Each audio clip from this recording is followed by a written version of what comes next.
Hello friends, welcome to DS classes. और आज हम स्टार्ट करेंगे क्लास 10th एक्सरसाइज 13.3। इसमें पिछले वीडियो में मैंने क्वेश्चन नंबर 1, 2 और 3 मैंने करा दिया। इस वाले वीडियो में हम करेंगे क्वेश्चन नंबर 5, क्वेश्चन नंबर 4 और क्वेश्चन नंबर 5। तो क्वेश्चन नंबर 4 हमारे पास क्या है? व्यास 3 मीटर का एक कुआं, यानी 3 मीटर व्यास का एक कुआं 14 मीटर गहराई तक खोदा जाता है। इसकी निकली हुई मिट्टी को कुएं के चारों ओर 4 मीटर चौड़ी एक वृत्ताकार वलय बनाते हुए समान रूप से फैलाकर एक प्रकार का बांध बनाया जाता है। इस बांध की ऊंचाई ज्ञात करनी है। ठीक है, इस बांध की क्या करनी है? ऊंचाई ज्ञात करनी है। ठीक है, इस बांध की ऊंचाई ज्ञात करेंगे। तो क्वेश्चन नंबर 4 क्या कह रहा? क्वेश्चन नंबर 4, एक मिट्टी का कुआं खोदा गया। एक ये मिट्टी वाला कुआं खोद दिया गया। इस कुएं के अंदर से जो मिट्टी निकली है, इस कुएं के अंदर से जो मिट्टी निकली है उसको बाहर कुएं के चारों ओर, कुएं के चारों ओर समान रूप से, कुएं के चारों ओर समान रूप से हमने क्या फैला दिया? एक तरह का बांध बना दिया। तो कुएं के और कुएं से लेकर जितना भी बांध हमने बनाया वो दे रखा 4 मीटर चौड़ाई तक बनाया। तो इसकी चारों तरफ क्या है? 4 मीटर की चौड़ाई दे रखी इन्होंने। ठीक है, यहां से यहां तक कितनी होगी? 4 मीटर का इन्होंने बांध बना दिया। कोई दिक्कत है? कुएं की जो ऊंचाई दे रखी इन्होंने वो दे रखी 14 मीटर, और जो कुएं का व्यास दे रखा वो दे रखा 3 मीटर। क्या दे रखा? 3 मीटर दे रखा। ठीक है, जो इसने दिया पहले वो नोट कर लेंगे हम। क्या दे रखा? तो हमने क्या लिखा? कुएं की ऊंचाई स्मॉल एच 14 मीटर दे रखा, कुएं की जो व्यास दे रखा था वो 3, और कुएं का व्यास वो त्रिज्या हमने निकाल ली। कितना आ गया? 3/2, यानी 1.5 मीटर, 1.5 मीटर हमारे पास आ गया। तो हम क्या मान लेंगे? अब क्या हम मान लेंगे? वलय की जो ऊंचाई है, इस वलय की जो ऊंचाई, ये वाली जो ऊंचाई दे रखी, ये वाली जो वलय की जो ऊंचाई दे रखी, इसको क्या मान लो? इसको एच मान लो। क्या मान लो? इसको एच मान लो आप। तो मैंने क्या लिखा? माना वलय की ऊंचाई कितनी है? कैपिटल एच है। तो वलय में क्या दे रखा वो लिख लो। वलय में क्या दिया हुआ है वो लिखो। वलय में क्या दे रखा? R1 दे रखा जी। कितना निकला R1 इसका? यहां से यहां तक का R1 1.5 मीटर। ठीक है, और यहां दे रखा R2 जो बाहर का, यहां से लेकर यहां तक का, यहां से लेकर यहां तक का ऐड कर देंगे इसको। तो 1.5 में कितना ऐड कर दो? 4 ऐड कर दो, बराबर हो जाएगा 5.5 मीटर। कोई दिक्कत है? 5.5 मीटर इसमें ऐड कर दो। तो प्रश्नानुसार क्या करा हमारे पास? ये प्रश्नानुसार, प्रश्नानुसार हमारे पास प्रश्नानुसार है कुएं का आयतन मतलब कुएं के आयतन से जो, मतलब कुएं की जो मिट्टी निकली वो बाहर चबूतरे वो उसकी वलय की मिट्टी है। तो वलय जो बनाया गया वो कुएं की मिट्टी से बनाया गया। तो जो वलय का जो आयतन होगा हमारे पास, जो वलय का जो आयतन होगा वो किसके बराबर होगा? किसके बराबर होगा? कुएं के आयतन के बराबर होगा। तो हम वही लिखेंगे। तो मैंने क्या लिखा? कुएं का आयतन बराबर वलय का आयतन। और एक आयतन मैंने पिछले क्वेश्चन में भी बताया था, पिछले क्वेश्चन में बताया था कि आयतन बराबर क्या होगा? क्षेत्रफल गुना ऊंचाई होगी। क्या होगा? क्षेत्रफल गुना ऊंचाई होगा। तो कुएं का आयतन बेलनाकार का कुआं है, तो कुएं का आयतन क्या होगा? पाई R स्क्वायर स्मॉल h। ठीक है, बराबर कुएं का आयतन होगा, क्षेत्रफल कितना दे रखा? क्षेत्रफल इसका निकाल लो, मतलब वलय का। तो पाई R2 square minus pi R1 square into ये वाला कैपिटल H। ठीक है, तो जो कॉमन है पहले वो निकाल लो बाहर, जो कॉमन है पहले वो निकाल लो बाहर। तो पाई R स्क्वायर H बराबर, इन दोनों में से पाई कॉमन आ गया, तो पाई R2 square minus R1 square into capital H। कोई दिक्कत है? क्या हो गया इसमें से? पाई से पाई काट दो, तो जो बच रहा बस उसका मान लिख लो। तो 1.5 इंटू 1.5 स्मॉल h की वैल्यू है 14, बराबर R2 कितना है? 5.5 सॉरी का स्क्वायर, स्क्वायर है ये वाला, माइनस 1.5 का स्क्वायर, ये तो है, इंटू कैपिटल H बराबर 1.5 इंटू 1.5 इंटू 14 इसको जब हल करेंगे तो ये क्या हो जाएगा, एक बार ए स्क्वायर माइनस बी स्क्वायर का फॉर्मूला बन गया, तो एक बार प्लस हो जाएगा, एक बार माइनस हो गया, हो गया। तो 5.5 plus 1.5 into 5.5 minus 1.5 into H, capital H, ठीक है। अब सिर्फ एच को इधर रखो, बाकी सबको क्या पूछा दो, उसके इसके डिवाइड में पूछा दो। तो बराबर एच बराबर 1.5 इंटू 1.5 इंटू 1 4 यानी 14। तो 5.5 प्लस 1.5 कितना हो गया 7 इंटू 5.5 में से 1.5 गया, कितना बचा 4 ही तो बचा, ठीक है। अब क्या, इसको काट दो, तो 7 एकम 7 और 7 दूनी 14, 2 एकम 2, 2 दूनी 4, कोई दिक्कत है, कोई दिक्कत नहीं है। अब h बराबर कितना बचा 1.5 इंटू 1.5 अपॉन 2, ये तो बचा।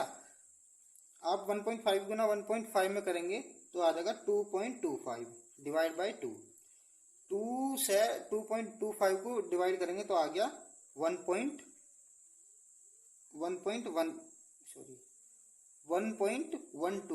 कितना आ गया मीटर से। तो h का मान कितना आ गया, h बराबर 1.12 मीटर। क्या दिक्कत है, 1.12 मीटर आ गया, और यही हमारा रिक्वायर्ड आंसर होगा, ठीक है। नेक्स्ट है हमारे पास क्वेश्चन नंबर 5, 12 सेंटीमीटर व्यास की ऊंचाई, वो व्यास और ऊंचाई 15 सेंटीमीटर वाले एक लंबवृत्तीय बेलन के आकार का बर्तन आइसक्रीम से पूरा भरा हुआ है, ठीक है जी। इस आइसक्रीम को ऊंचाई 12 सेंटीमीटर और व्यास 6 सेंटीमीटर वाले शंकुओं में भरा जाना है, जिनका ऊपरी सिरा अर्धगोलाकार होगा। उन शंकुओं की संख्या ज्ञात करनी है जो इस आइसक्रीम से भरे जा सकते हैं, ठीक है।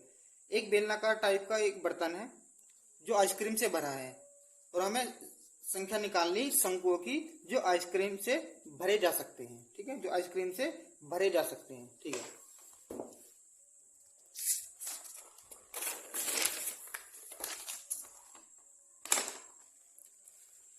तो ये क्या कह रहा है क्वेश्चन नंबर 5 में हमारे पास एक बर्तन दे रखा बेलनाकार, ठीक है, बेलनाकार बर्तन दे रखा है इस नाम में, इसमें आइसक्रीम भरी हुई है। क्या भरी हुई है, आइसक्रीम भरी हुई है, इसमें आइसक्रीम हमने भर रखी है। तो इसकी जो ऊंचाई दे रखी है वो कितनी दे रखी है, 15 सेंटीमीटर। कितनी दे दी, 15 सेंटीमीटर है, और इसका व्यास हमारे पास है 12 सेंटीमीटर। क्या है, 12 सेंटीमीटर। अब इस आइसक्रीम में से कुछ शंकु आकार की आइसक्रीम भरनी है हमें। क्या भरनी है, शंकु आकार की आइसक्रीम आपने देखी होगी इस तरीके से, कोन वाली आइसक्रीम जो होगी वो इस तरीके से तो होगी, नीचे को इसकी चोंच सी बन रही होगी और ऊपर इसका मुंह होगा, ठीक है। तो ये तो बन गया कोन। अब जब इसके ऊपर जो आइसक्रीम ने ये क्या भर दिया, ये हमने आइसक्रीम भर दी, ठीक है। और जो आइसक्रीम कहाँ तक भरी गई, तो यहाँ से लेकर यहाँ तक इसका 3 सेंटीमीटर का त्रिज्या दे रखा, तो यहाँ से लेकर यहाँ तक भी तो 3 सेंटीमीटर ही होगी कि नहीं होगी, 3 सेंटीमीटर होगी, बिल्कुल होगी, क्योंकि ये पूरी जो दे रखी इन्होंने 6 सेंटीमीटर का इसका व्यास दे रखा। आइसक्रीम भरने से लेकर और कोन तक की जो ऊंचाई दे रखी उन्होंने दे रखी 12 सेंटीमीटर। कितनी दे रखी, 12 सेंटीमीटर। तो जो हमें दे रखा, जो हमें मानना है, हम उसको सबसे पहले वही लिख लेंगे, ठीक है। तो इसने पूछा था कि इस आइसक्रीम से ऐसे ऐसे कितने कोन भरे जा सकते हैं, तो हमने क्या मान लिया, माना n कोन भरे जा सकते हैं, माना n कोन भरे जा सकते हैं। और जो इसने दिया हम वो लिख लेंगे एक बार। तो हमने क्या लिखा, इसने क्वेश्चन में दे रखा था कि बेलन की ऊंचाई दे रखी थी 15 सेंटीमीटर, त्रिज्या दे रखी, व्यास दे रखा था 12 सेंटीमीटर, लेकिन हमने त्रिज्या इसकी निकाल ली 6 सेंटीमीटर। अर्धगोला और शंकु की, ये अर्धगोला, ये वाला अर्धगोला और शंकु की जो त्रिज्या है वो एक ही है, कॉमन है इसमें, तो कितनी आओगी 3 सेंटीमीटर। शंकु की ऊंचाई कितनी दे रखी थी, शंकु की ऊंचाई दे रखी इन्होंने 9 सेंटीमीटर। अब देखो इस शंकु की पूरी ऊंचाई दे रखी इन्होंने 12 सेंटीमीटर, लेकिन इसमें अर्धगोला यहाँ से लेकर यहाँ तक की जो दूरी है वो 3 सेंटीमीटर है। तो हमने क्या करा, 12 में से 3 घटा दिया तो 9 बचा। क्या बचा, यहाँ लिख लो 12 माइनस 3, तो कितना आ गया 9 सेंटीमीटर हमारा ये आ गया, शंकु की जो ऊंचाई है आ गया। तो प्रश्नानुसार हमारे पास क्या करा है, प्रश्नानुसार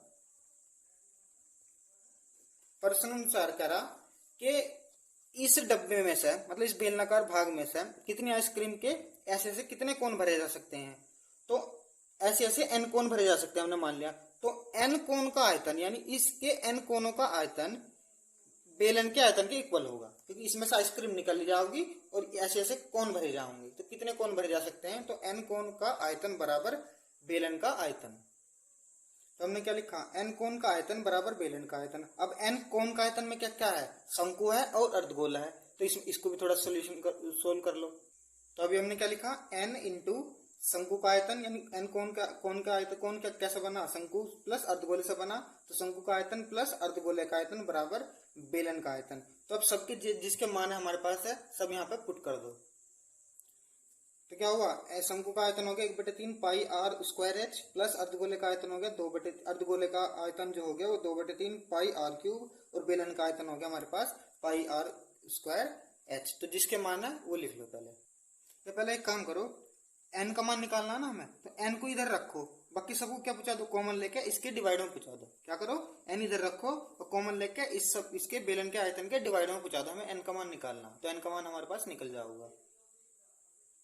तो हमने क्या लिखा, एन बराबर pi R square into H बटे pi 1/3 R square H plus 2/3 pi R cube. तो पाई से पाई कट गया, जितना बचा वो लिख लो पहले। क्या बचा हमारे पास, बचा आर स्क्वायर कैपिटल एच बटे आर स्क्वायर, इन दोनों में सब भी कॉमन आ रहा है तो 1/3 इंटू एच प्लस 2/3 और यहाँ बचा एक आर बचा। ठीक है, तो जो बचा उसकी वैल्यू लिख लो। तो कैपिटल आर की जो वैल्यू दे रखी 6 है, तो 6 इंटू 6 क्योंकि स्क्वायर है इंटू 15, एच कैपिटल एच का मान 15 दे रखा क्योंकि बेलन का जो वो था बर्तन उसकी ऊंचाई कितनी थी, 15 थी। और स्मॉल आर की 3 थी, तो 3 दो बार लिखा जाएगा क्योंकि आर का स्क्वायर है। 1/3 इंटू स्मॉल एच की वैल्यू 9 प्लस 2/3 इंटू 3। ठीक है, तो कैसे सोल्व करेंगे, ये 3 से ही 3 कट सकता है, 3 एकम 3 और 3 3 9 कट जाएगा। 3 दूनी 6 और 3 दूनी 6 कट गया। जो बचा वो लिख लो, तो 2 गुना 2 गुना 15 बटे 3 एकम 3 प्लस 2। तो जो बचा उसको लिखो, क्या हो गया, 2 दूनी 4 15 चौका 60 बटे 3 और 2 5। 5 से इसको डिवाइड करेंगे तो कितना आ जाएगा, 12 पंजे 60। तो एन का मान आ गया हमारे पास कितना, 12 सेंटीमीटर। कितना आ गया, 12 सेंटीमीटर। और ये हमें निकालना था और ये क्या हो गया, हमारा रिक्वायर्ड आंसर हो गया। ठीक है, तो कितने कोन भरे जा सकते हैं, हमारे पास 12 कोन भरे जा सकते हैं। इस डब्बे में जो क्या था आइसक्रीम में ऐसे ऐसे 12 कोन हमारे पास भरे जा सकते हैं। ठीक है, तो ये हमारा रिक्वायर्ड आंसर हो गया।